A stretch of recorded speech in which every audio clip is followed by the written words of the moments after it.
Olá, pessoal, bem-vindos à nossa primeira semana de tópicos especiais em NR10.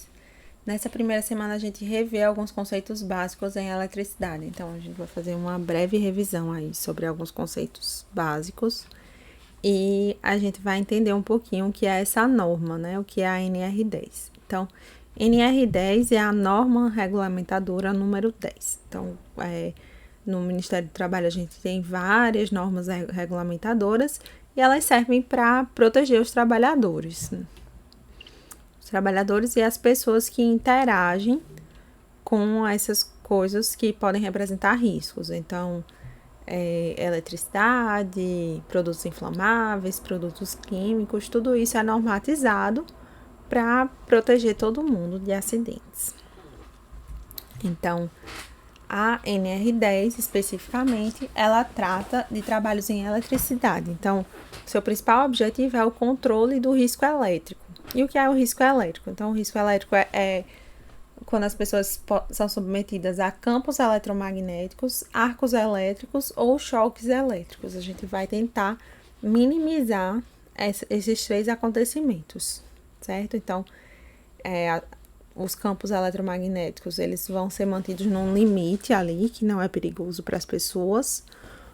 Os arcos elétricos, sejam eles gerados naturalmente, tipo os raios, ou gerados no seccionamento, numa unidade, numa subestação, a gente vai tentar controlar também, para não ter ninguém por perto, ou para ter um para-raio, para proteger as pessoas. E os choques elétricos, a gente também vai tentar minimizar esse risco, né? Tanto de acontecer o choque elétrico, quanto caso aconteça que não seja tão grave. Então, para todo mundo que trabalha com eletricidade, é exigido um treinamento específico em NR10 de no mínimo 40 horas. E uma reciclagem, um curso de reciclagem a cada 2 anos. Além disso, quem trabalha com eletricidade tem o direito de recusa. E aí esse direito ele pode ser sua última cartada, né, de proteção mesmo, porque a eletricidade não tem cheiro, é um risco grande. E a vida vem sempre em primeiro lugar, né? Então, o trabalhador que trabalha com eletricidade, se ele observar que aquela ordem, aquela incumbência que ele teve do seu empregador, ela é alguma coisa de risco, que não está seguindo a norma, ele tem o direito de recusa. Então, ele pode se recusar a fazer o trabalho e o empregador ele não pode demitir o funcionário por esse motivo, por não ter feito esse trabalho, porque ele está dentro do seu direito de recusa. É claro que o melhor caminho é sempre conversar, né? Porque não é de interesse do empregador descumprir a norma também. Porque para o empregador, se um acidente acontecer, ele também vai ser responsabilizado, né? Então não é do interesse dele descumprir a norma, às vezes é desconhecimento mesmo. Eu não sabia que precisava desse equipamento de proteção. E aí, um empregado, como geralmente ele já fez todos esses treinamentos, ele já tem essa visão mais apurada para o risco, né? E aí ele vai poder conversar aí com o empregador e falar qual é o risco que tem ali, como melhorar e como possibilitar que o trabalho seja feito em segurança. Vamos então para o choque elétrico, né? Um desses riscos elétricos, o que a gente mais preocupa, digamos assim, o que mais tem opções para proteger é o choque elétrico. E o que é então esse choque elétrico? Choque elétrico é a passagem de corrente pelo corpo humano, tá? Então, é a passagem de corrente elétrica. E aí a gente vai precisar dar uma revisada em o que é corrente elétrica, né? Então, as principais grandezas elétricas que a gente tem são tensão, corrente, resistência e potência elétrica. E aí, a corrente elétrica é a passagem ordenada de cargas. E aí, sempre que você tiver uma passagem ordenada de cargas através do corpo humano, essa passagem vai representar riscos. Porque quando eu estiver passando com essas cargas, eu vou ter aquecimento do corpo humano, eu vou ter possibilidade de parada cardíaca, de danos cerebrais, danos nervosos. Então, sempre que eu tiver passagem de corrente elétrica pelo corpo humano, eu vou ter um choque elétrico e um potencial dano ali para aquele corpo. Então, às vezes eu posso ter um corpo humano submetido a uma tensão elétrica, por exemplo, uma diferença de potencial entre o pé e a mão. Mas, se eu tiver uma resistência de contato muito alta, aqui, digamos que a mão tá com a luva, o pé tá com a bota. Então, duas coisas isolantes aqui, isolando a mão do contato e o pé também do outro contato. E aí eu posso ter uma diferença de potencial relativamente alta e não ter passagem de corrente. E aí, nesse caso, eu não vou ter o choque elétrico. Tá? Então, não vou ter nem choque elétrico, nem dano, né? Então, para fins de choque elétrico, a gente considera o corpo humano como sendo uma resistência. E aí, o caminho que aquela corrente vai percorrer é como se aquela corrente estivesse percorrendo realmente um caminho por uma resistência, tá? E aí, a gente tem resistências internas no corpo humano, que são da pele para dentro, digamos assim. Então, no modelo aqui, eu tenho uma resistência de orelha a orelha de 100 ohms. Isso aqui vai variar de pessoa para pessoa, vai depender do tamanho da sua cabeça, da quantidade de água que tem ali, da quantidade de gordura, de músculos. Até um exame mais apurado para medir essa resistência é o exame de bioimpedância, né? Vocês têm utilizado para medir percentual de gordura no corpo, para estimar o percentual de gordura no corpo, a bioimpedância. E aí você tem, mas nos modelos, em geral, a gente tem uma média relativamente boa para se usar a fins de proteção contra choques elétricos. Então, nesse modelo aqui, essa resistência interna de orelha a orelha por dentro da pele é de 100 ohms. E a resistência interna aqui entre a mão e o pé vai de 400 a 600 ohms, certo? Só que a resistência externa do corpo humano, ela é muito maior. E ela é o que de fato nos protege.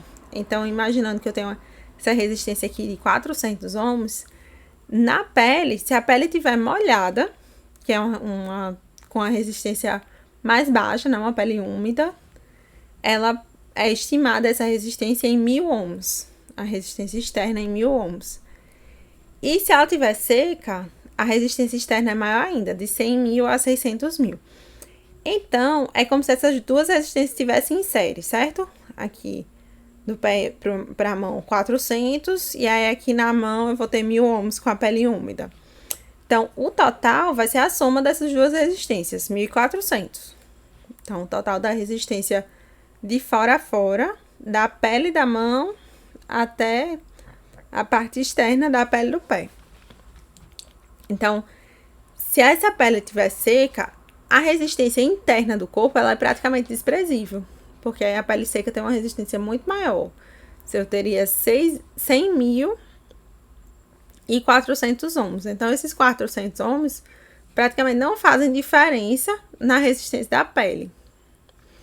Então, o que vai importar mais mesmo para o choque elétrico não é tanto qual é a sua resistência interna, mas qual a sua resistência externa. Então, se sua pele está seca ou molhada.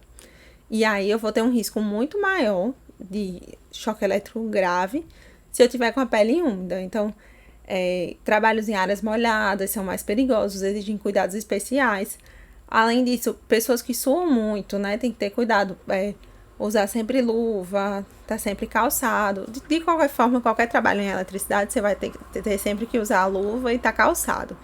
Mas exige esses cuidados especiais quando a gente tiver com a pele úmida. E aí, sobre esse slide, eu queria também chamar a atenção para vocês nas principais grandezas elétricas. Então, eu tenho como principais grandezas elétricas tensão, corrente e resistência.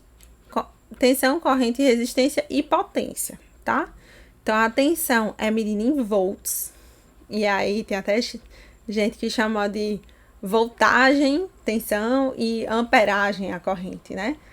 Não, gente, tensão medida em volts, corrente medida em amperes, tá?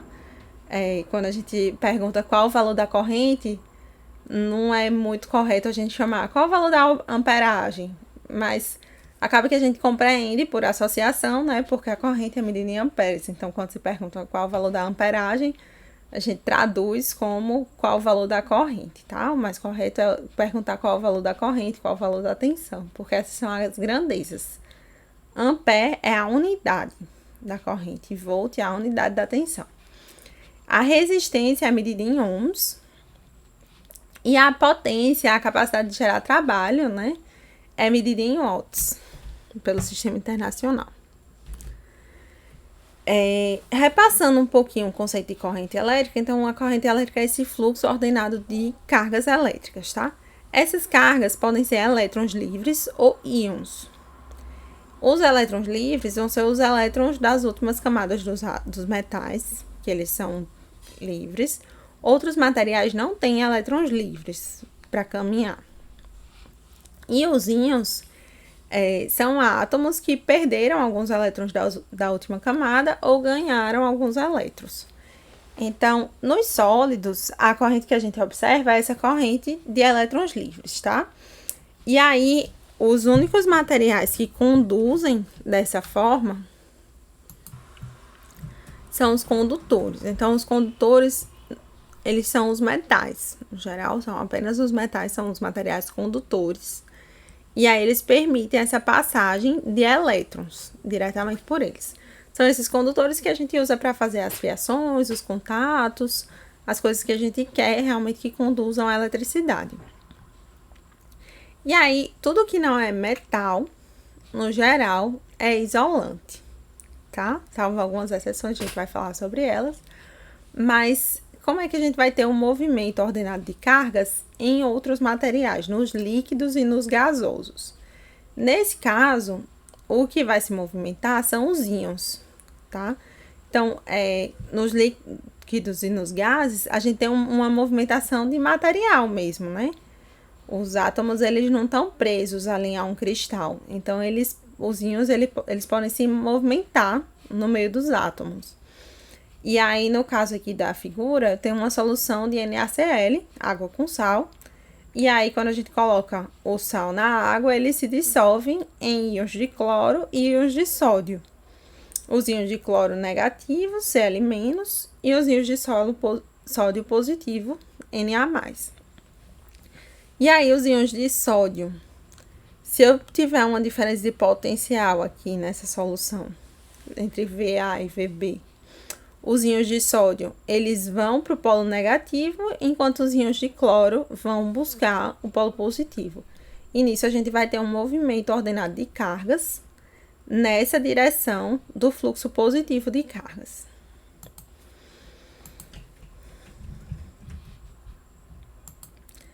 Então, vamos relembrar também o conceito de materiais isolantes e condutores. Os materiais condutores, no geral, são os metais, os que a gente mais usa. Então, para ilustrar aqui, eu coloquei pregos, fios e contatos de circuito integrado. Então, os pregos feitos de ferro, de uma liga de aço, os condutores dos fios elétricos muitas vezes são feitos de cobre, né? Esses, no geral, que a gente usa em casa. E esses contatos de circuito integrado muitas vezes são feitos de ouro. Ouro é um dos melhores condutores da natureza. Então, por isso que a gente usa eles para fazer os contatos dos circuitos integrados. Além disso, a gente tem também o alumínio. E qualquer metal vai ser condutor, mas nem todos vão ser úteis para a gente fazer coisas com eletricidade, né? O cobre é um dos mais usados porque ele não exige manutenção, ele tem uma boa durabilidade. E aí, ele é um dos mais usados para fazer os cabos elétricos nas nossas casas. De materiais isolantes, a gente tem todo o resto. Então, borracha, isopor, plástico, madeira, tudo isso vai ser isolante. O ar também é isolante em condições normais. Mas se eu tiver uma tensão muito grande, uma diferença de potencial muito grande, atravessando o ar, eu posso quebrar essa rigidez dielétrica do ar, como de qualquer material isolante. A partir de um certo nível de tensão, eu posso quebrar essa rigidez dielétrica e ter uma passagem de corrente através desse material. Então, no ar, quando a gente observa essa quebra da rigidez dielétrica, a gente observa os raios, que é essa passagem de corrente elétrica através do ar. Outros materiais gasosos, como os que tem dentro das lâmpadas fluorescentes, a gente também observa essa quebra de rigidez dielétrica bem frequentemente, que é sempre que a lâmpada acende. Então, dentro do tubo da lâmpada fluorescente, a gente tem um gás rarefeito, que ele tá a bem baixa pressão ali dentro. E aí ele é bem fácil de ser ionizado, já que tem poucos átomos daquele gás. Então, quando a gente coloca a diferença de potencial, a gente tá ionizando esse gás. E esse estado de gás ionizado, a gente chama ele de plasma. E aí, esses íons gasosos, eles vão fazendo um fluxo ordenado, uma corrente elétrica, e eles se chocam contra as paredes da lâmpada. E quando eles se chocam contra as paredes, o material que está na parede da lâmpada, ele é fluorescente. Então, sempre que tem um choque, ele emite luz. E é assim que a gente acende a lâmpada fluorescente. Além dos gases, a gente tem também os líquidos, né? E aí, eu coloquei a água aqui para ilustrar. A água, ela não é considerada exatamente um condutor, só que ela tem íons dissolvidos dentro dela. Então, se a gente coloca uma diferença de potencial em um recipiente com água, com íons ali dentro, eu vou ter também um fluxo ordenado de íons. Então, eu vou ter uma corrente elétrica, um comportamento semelhante ao de um condutor.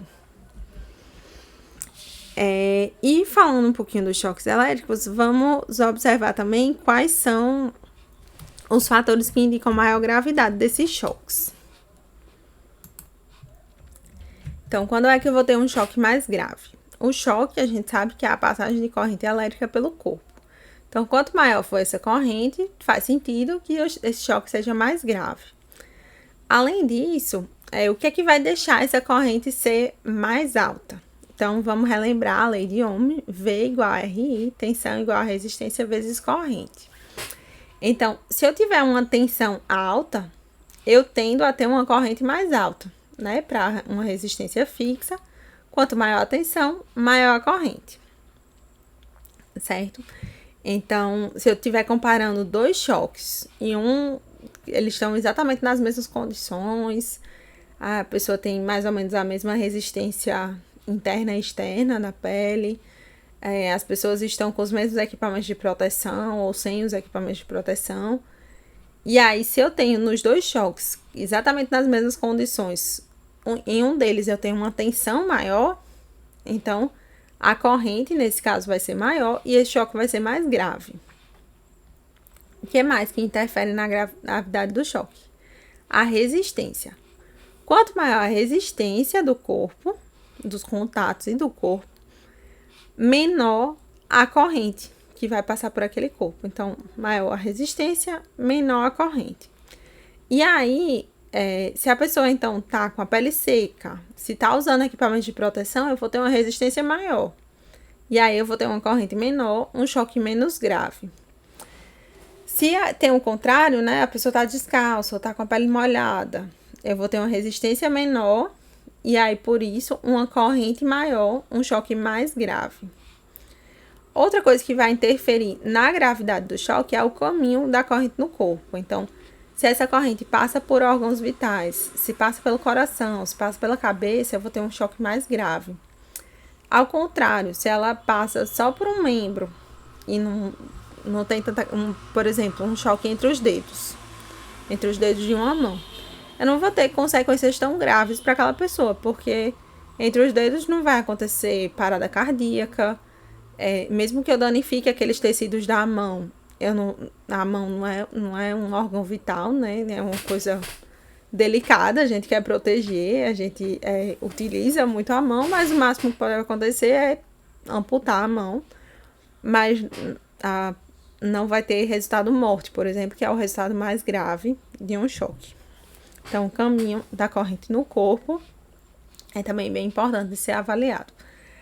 Além disso, o tipo de corrente, se ela é corrente alternada ou corrente contínua, também influencia na gravidade do choque. Então, a corrente alternada, ela tem uma característica que, dependendo da frequência, a pessoa pode ficar presa ao condutor, como se fosse fixada mesmo, como se estivesse colada ali.